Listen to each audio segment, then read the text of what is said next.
Tonight's bedtime story is called What Will the Weather Be? It is written by Linda DeWitt with pictures by Carolyn Kroll. The sky was grey and cloudy over Washington, D.C. on the morning of March 9th, 1999. The weather forecast called for an inch or two of snow. Let me turn the brightness up so you can see me a bit better. There we are. But by noon, there was so much snow on the ground that many cars and buses were stuck in it. The airports had to close down, so did the schools. In all, 8 inches of snow fell on the city. The weather forecast was wrong, and people were not prepared for the huge storm. Weather forecast tells us what kind of weather is coming, but predicting the weather is hard to do. It is easy to see the weather is like right now. You can go outside and look. Is the air warm or cold? Is it windy or still? Is the sky clear? Or is it covered with dark clouds? Whatever the weather is like, it often stays that way for days at a time. Hold on a minute. But then something happens. The wind begins to blow. Air from somewhere else moves in. Sometimes it is cooler air from the north, or it is warmer air from the south. The new air pushes against the old air. The place where this happens is called a front. Most changes in the weather occur along fronts.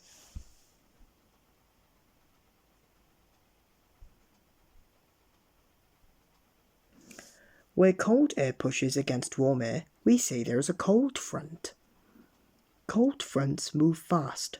They can make the wind howl. Ooh. They quickly push warm air up and out of the way. Their rising air carries water. The water is not a liquid. It is a gas called water vapor. As the air rises, it cools, and the water vapor turns to liquid. High in the sky, the drops of liquid water clump together and make clouds. The clouds grow big and dark as more air rises. Then it rains. There might be thunder and lightning. If it is cold enough, snow falls. It all happens very fast. Cold fronts cause sudden storms, but they usually do not last long. After a cold front passes, the sky clears and the weather is colder. Where warm air pushes against cold air, a warm front forms. Warm fronts move slowly. They make up the wind blow just a little. Wispy clouds cover the sky. There might be a light shower, or it may drizzle for a couple of days. Warm fronts change the weather slowly. After a warm front passes, the sky clears and the weather is warmer. Meteorologists, people who study the weather, try to predict where fronts will form. They measure the temperature of air at different places around the earth. They find out where the warm air is and where the cold air is. A thermometer measures temperature. A wind vane tells us what direction the wind blows. They watch to see where the air moves. They measure how fast it goes. An anemometer measures wind speed. Meteorologists also measure the amount of water vapor or humidity in the air. Water vapor is what makes air feel damp or humid. Lots of water vapor rises from the ocean. That is why air along coastlines feel humid. A hygrometer measures humidity.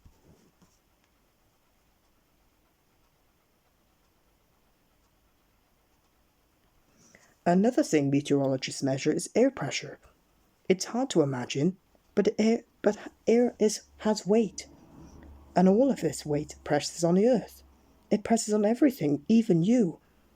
Hundreds of pounds of air press against your body all the time. You cannot feel it because air inside your body pushes out with the same force. Air inside this basketball pushes out too. You can bounce a ball when it has air in it. But what happens when you take the air out? The basketball flattens. It collapses from the weight of outside the air. You cannot feel air pressure and you cannot tell when it changes. But it does. Sometimes it is high and sometimes it is low. As the air pressure changes, the weather changes. A barometer measures air pressure.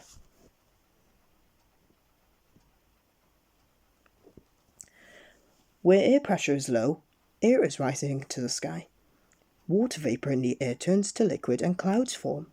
As more air rises, the pressure gets lower and lower, and the clouds get bigger and darker. Lots of rain or snow may fall when the air pressure is low. Luckily, the air pressure is high most of the time. When air pressure is high, air is sinking towards Earth. The sky stays mostly clear. A few puffy clouds may appear, but it won't rain. The weather is dry and sunny when the air pressure is high. Meteorologists measure the air pressure over the whole Earth. They find the highs and the lows. They measure the temperature and the humidity of the air. They see where air is warm or cold, damp or dry. They measure the speed and direction of the wind. They take their measurements over the ocean and over the land. Throughout the day, the measurements are sent to the National Weather Service in Maryland. There, huge computers plot the measurements on maps. The maps show the temperature, humidity, and pressure of the air all around the world. Arrows on the maps mark the direction of the winds. Cold fronts and warm fronts show where storms are forming. Meteorologists everywhere study the maps. To forecast weather for tomorrow and the next day, they need to know what is happening hundreds of miles away. They need to know what kind of air is coming, and they need to make their forecasts. Weather forecasts are sent in to radio and television stations. They are printed in the newspapers. The forecast tells us what kind of air is coming and what kind of weather is to expect.